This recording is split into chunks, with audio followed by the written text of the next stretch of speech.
আজকে ভিডিওতে রায়মার্টিন প্রশ্নবিদ্যা 2024-এর ষষ্ঠ শ্রেণীর ভূগোল বিষয়ে দ্বিতীয়বার একটি মূল্যায়নের যে 10 নম্বর প্রশ্ন সেটি রয়েছে, অর্থাৎ পরমানন্দপুর জগন্নাথ ইনস্টিটিউশন এই বিদ্যালয়ের সমস্ত প্রশ্নের উত্তরগুলি করব। তার আগে তোমরা কেউ যদি আমার চ্যানেলে নতুন হয়ে থাকো তাহলে চ্যানেলটি অবশ্যই সাবস্ক্রাইব করে নেবে।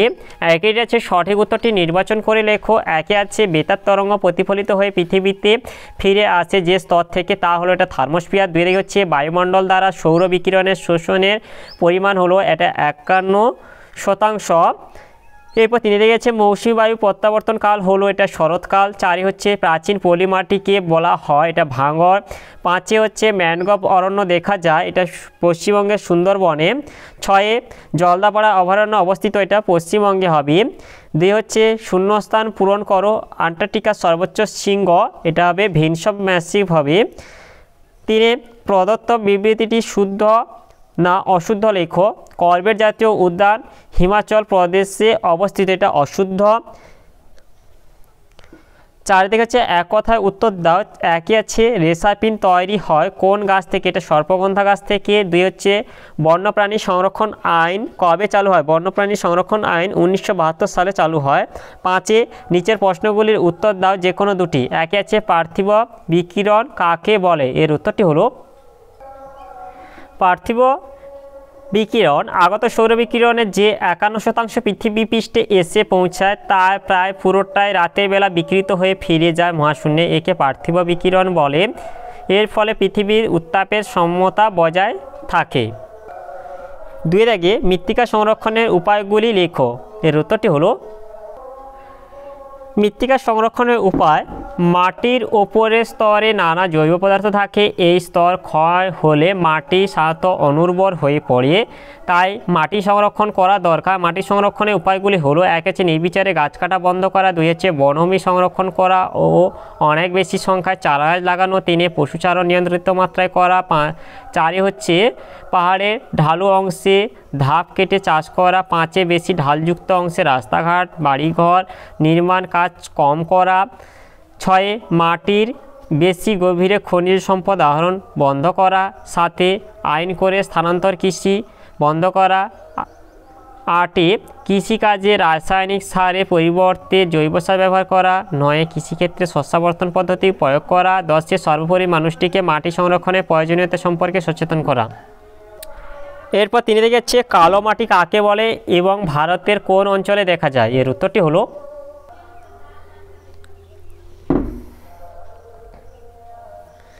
লাভা থেকে সৃষ্ট ব্যাসল্ট শিলা ক্ষয় হয়ে এই মাটি উৎপন্ন হয়েছে। এই মাটির রং কালো হয়, একে হচ্ছে কৃষ্ণ মৃত্তিকা বা কালো মাটি বলা হয়। এটি হচ্ছে গুজরাট, মহারাষ্ট্র ও মধ্যপ্রদেশের বেশিরভাগ অংশে এবং কর্ণাটক ও অন্ধ্রপ্রদেশের কিছু অংশে এই মাটি দেখা যায়। এরপর 6 আছে নিচের প্রশ্নগুলির উত্তর দাও যে কোনো দুটি। 6 1 আছে আন্টার্কটিকা মহাদেশকে বিজ্ঞানের মহাদেশ বলা হয় কেন, এর উত্তরটি হলো 1957 থেকে 58 সাল আন্তর্জাতিক ভূপদার্থ বর্ষ হিসেবে ঠিক হয় এবং আন্টার্কটিকা মহাদেশ বিজ্ঞানের মহাদেশ রূপে চিহ্নিত হয়, কারণ একে হচ্ছে অজানা তথ্য সম্পর্কে জ্ঞান লাভ হলো বিজ্ঞান, আর আন্টার্কটিকা মহাদেশ মানুষের কাছে একটা অজানা তথ্যে সমৃদ্ধ মহাদেশ। 2 এই অজানা সব তথ্য জানতে ভূমিরূপবিদ্যা, আবহবিজ্ঞান, হিমবাহবিদ্যা, সমুদ্রবিজ্ঞান, পদার্থবিজ্ঞান, জীবনবিজ্ঞান, মৃত্তিকা বিজ্ঞান, খনিজ বিজ্ঞান প্রভৃতি বিষয়ে নানা দেশে বিজ্ঞানীরা গবেষণা শুরু করেছেন। 3 এই ভূখণ্ড কোনো দেশের অধীন নয়, এটি আন্তর্জাতিক ভূখণ্ড, তাই ভারত সহ 40টির ও বেশি দেশের 100টারও বেশি গবেষণাগার গড়ে উঠেছে এই মহাদেশে। এরপর 2 গেছে তামিলনাড়ুর রাজ্যে করমণ্ডল উপকূলে বছরে 2 বার বৃষ্টিপাত হয় কেন, এর উত্তরটি হলো তামিলনাড়ুর করমণ্ডল উপকূলে বছরে 2 বার বৃষ্টিপাত হয়। প্রথমবার জুন থেকে সেপ্টেম্বর মাসে আর্দ্র দক্ষিণ পশ্চিম মৌসুমী বায়ুর প্রভাবে ভারতে প্রচুর বৃষ্টিপাত হয় এবং এই সময় তামিলনাড়ু উপকূলেও বৃষ্টি হয়। দ্বিতীয়বার প্রত্যাবর্তনকারী উত্তর পূর্ব মৌসুমী বায়ুর একটা অংশ বঙ্গোপসাগরের উপর দিয়ে প্রচুর জলীয় বাষ্প নিয়ে এসে করমণ্ডল উপকূলে প্রবেশ করে বলে অক্টোবর নভেম্বর মাসে বৃষ্টি হয়। এরপরে 3 আছে মৌসুমী বায়ুর বৈশিষ্ট্যগুলি আলোচনা করো, এর উত্তরটি হলো মৌসুমী বায়ু বৈশিষ্ট্য। 1 হচ্ছে মৌসুমী বায়ু ঋতু পরিবর্তনের সঙ্গে সঙ্গে তার দিক পরিবর্তন করে, আমাদের দেশে এই বায়ু গ্রীষ্মকালে আসে দক্ষিণ পশ্চিম দিক থেকে এবং শীতকালে ফিরে যায় উত্তর পূর্ব দিক দিয়ে।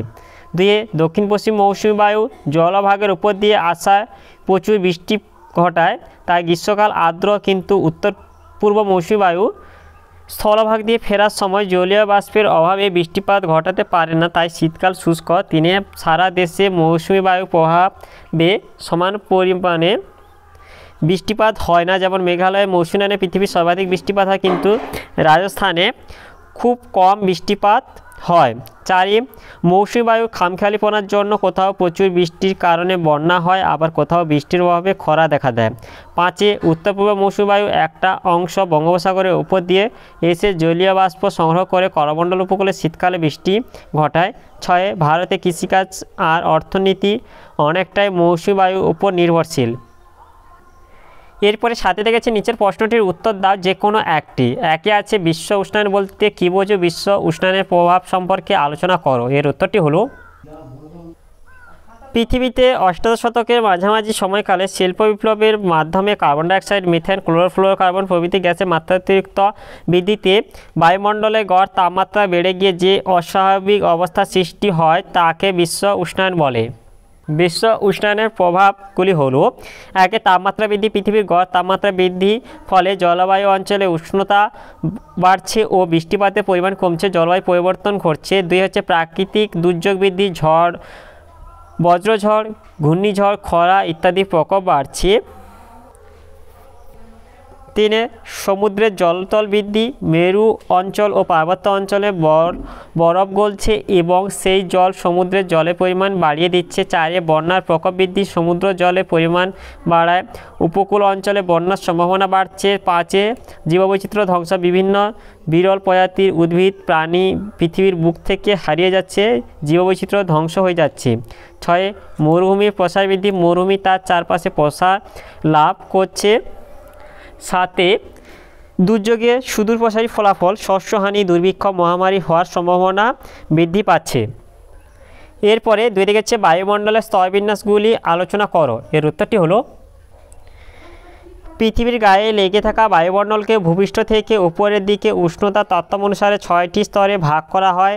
এক হচ্ছে টপোস্ফিয়ার সংজ্ঞা, বায়ুমণ্ডলের সবচেয়ে নিচের স্তরটিকে টপোস্ফিয়ার বলে। বিস্তার, নিরক্ষীয় অঞ্চলে সমুদ্রপৃষ্ঠ থেকে উপরের দিকে 16 থেকে 18 কিমি এবং মেরু অঞ্চলে প্রায় 8 কিমি পর্যন্ত বিস্তৃত। বৈশিষ্ট্য এক হচ্ছে এই স্তরে প্রতি 1000 মিটার উচ্চতা বৃদ্ধির সঙ্গে সঙ্গে উষ্ণতা 6.4 ডিগ্রি সেলসিয়াস হারে হ্রাস পায়। একে স্বাভাবিক উষ্ণতা হ্রাসের হার বলে। প্রায় 75% বায়বীয় উপাদান এই স্তরে থাকে। তিনে ঝড়, বৃষ্টি, বিদ্যুৎ, বজ্রপাত প্রভৃতি বায়বীয় গোলযোগ এই স্তরে ঘটে বলে একে ক্ষুদ্রমণ্ডল বলা হয়। চারে টপোস্ফিয়ারের ঊর্ধ্বসীমাকে বলা হয় টপোপোজ। এরপরে স্ট্র্যাটোস্ফিয়ার, টপোস্ফিয়ারের ওপরে বায়ুমণ্ডলের দ্বিতীয় স্তরটিকে বলা হয় স্ট্র্যাটোস্ফিয়ার। বিস্তার, টপোপোজ থেকে ওপরে 50 কিমি পর্যন্ত এই স্তরটি বিস্তৃত। বৈশিষ্ট্য, এই স্তরে উচ্চতা বৃদ্ধির সঙ্গে সঙ্গে উষ্ণতা বৃদ্ধি পায়। দুয়ে এই স্তরে 20 থেকে 25 কিমি উচ্চতায় থাকা ওজোন স্তর ক্ষতিকারক অতিবেগুনি রশ্মি শোষণ করে। এখানে মেঘ, বায়ুপ্রবাহ, ঝড়, বৃষ্টি দেখা যায় না, তাই একে শান্তমণ্ডল বলা হয়। এই কারণে বিমানগুলি এই স্তর দিয়ে চলাচল করে। চারে স্ট্র্যাটোস্ফিয়ারের ঊর্ধ্বসীমাকে স্ট্র্যাটোপজ বলে। এরপরে তিনে হচ্ছে মেসোস্ফিয়ার সংজ্ঞা, স্ট্র্যাটোস্ফিয়ারের ওপরে বায়ুমণ্ডলের তৃতীয় স্তরটিকে বলা হয় মেসোস্ফিয়ার। বিস্তার 50 থেকে 80 কিমি উচ্চতার মধ্যে এই স্তরটি বিস্তৃত। বৈশিষ্ট্য এক হচ্ছে এই স্তরে উচ্চতা বৃদ্ধির সঙ্গে সঙ্গে উষ্ণতা হ্রাস পায়। দুয়ে মহাকাশ থেকে ছুটে আসা উল্কাগুলি মূলত এই স্তরে এসে পুড়ে ছাই হয়ে যায়। তিনে মেসোস্ফিয়ারের ঊর্ধ্বসীমাকে মেসোপজ বলে। চারে থার্মোস্ফিয়ার, মেসোস্ফিয়ারের ওপরে বায়ুমণ্ডলের চতুর্থ তাপময় স্তরটিকে বলা হয় থার্মোস্ফিয়ার। থার্মোস্ফিয়ারের আরেক নাম হলো আয়নোস্ফিয়ার। বিস্তার 80 থেকে 300 কিমি উচ্চতা পর্যন্ত বিস্তৃত। বৈশিষ্ট্য একে এই স্তরে উচ্চতা বৃদ্ধির সঙ্গে সঙ্গে দ্রুত তাপ বৃদ্ধি পেতে থাকে। দুয়ে এখানে বায়বীয় কণা প্রায় নেই, তাই আকাশ কালো দেখায়। তিনে এখানে গ্যাসের অণুগুলো আয়নিত অবস্থায় থাকে, তাই একে আয়নোস্ফিয়ার বলে। এই স্তর থেকে বেতার তরঙ্গ প্রতিফলিত হয়ে ভূপৃষ্ঠে ফিরে আসে। পাঁচে অতিবেগুনি রশ্মির কারণে এই স্তরে তাপমাত্রা 200 ডিগ্রি সেলসিয়াসে পৌঁছে যায়। এরপরে 5 দাগে যেটা হচ্ছে এক্সোস্ফিয়ার সংজ্ঞা, থার্মোস্ফিয়ারের উপরের স্তরটিকে বলা হয় এক্সোস্ফিয়ার। বিস্তার 300 থেকে 1500 কিমি পর্যন্ত বিস্তৃত। বৈশিষ্ট্য, এখানে হিলিয়াম ও হাইড্রোজেন গ্যাসের প্রাধান্য দেখা যায়। 2 হচ্ছে কৃত্রিম উপগ্রহ মহাকাশ স্টেশন এই স্তরে থাকে। 6 ম্যাগনেটোস্ফিয়ার সংজ্ঞা, এক্সোস্ফিয়ারের উপরে বায়ুমণ্ডলের শেষ সীমা পর্যন্ত বায়ুস্তরকে ম্যাগনেটোস্ফিয়ার বলে। বিস্তার 1500 থেকে 10,000 কিমি পর্যন্ত বিস্তৃত। বৈশিষ্ট্য, এই স্তরে বায়ুমণ্ডলকে বেষ্টন করে একটি স্থায়ী তড়িৎ চুম্বকীয় ক্ষেত্রের সৃষ্টি হয়েছে। তাহলে আজকের ভিডিওতে আমরা ষষ্ঠ শ্রেণীর ভূগোল বিষয়ে যে 10 দাগে প্রশ্ন সেটটি ছিল তার সমস্ত প্রশ্নের উত্তরগুলি করলাম। আর তোমরা কেউ যদি আমার চ্যানেলটা এখনও সাবস্ক্রাইব করে রাখোনি তাহলে চ্যানেলটা অবশ্যই সাবস্ক্রাইব করে নেবে। ভিডিওটি ভালো লাগলে ভিডিওটিকে লাইক, কমেন্ট ও শেয়ার করতে ভুলবে না।